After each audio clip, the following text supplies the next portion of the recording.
願いします。私、ローニーと申します。ローニーさんっていうんですね。皆さん、メリークリスマス。ハッピーニューイヤー。ハッピーニューイヤー早いですけどね。いや、でもクリスマスね、近づいてきましたね。そうですね。クリスマスですね。いや、なくて着きましたね。いや、そんないきなり言わなくても。いや、だってクリスマスって、本来でしたら、キリストさんの誕生日ですよ。なのになんかやたらとイチャついてるやつばっかりじゃないですか。クリスマスってそういうもんですからね、もともとね。だってね、クリスマスなんですがね、バカボンのパパのね、クリスマス誕生日ですからね。あれも12月25日なんだ。そうなんですよ。もうね、クリスマスってね、みんな浮かれすぎなんですよ。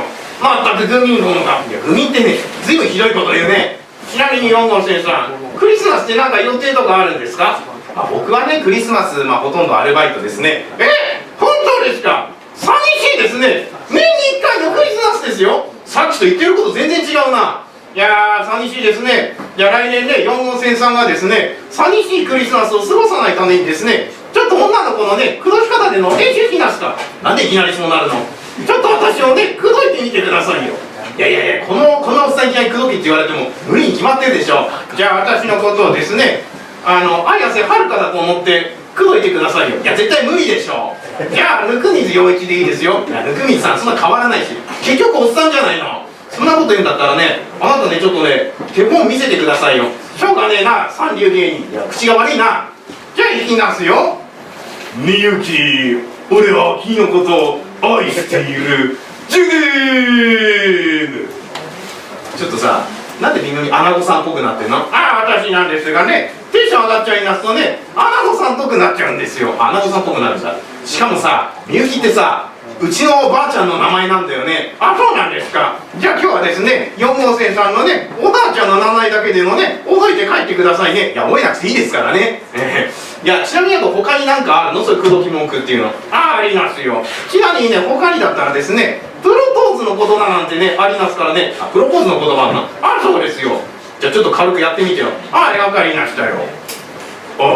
俺と結婚してくれ。そして俺を扶養に入れてくれ。そして俺を養ってくれ。愛してるぜ。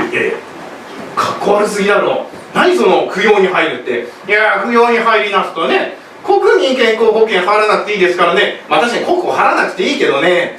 それからですね、私なんですが、紐になりたくてですね、この業界に入ったんですからね、随分動機が不純すぎるな。いやー、やったら紐になりたいじゃないですか。紐なれたらいいけどさ、ちょっとかっこ悪いんじゃないかな、それはな。そうですか。じゃあ4号線さんがですね、かっこいいと思う男って一体どんな感じですか？かっこいいと思う男ですね。肌がね、小麦色でね、反発な人ってね、すごいかっこいいなって僕思うんですよ。なるほど。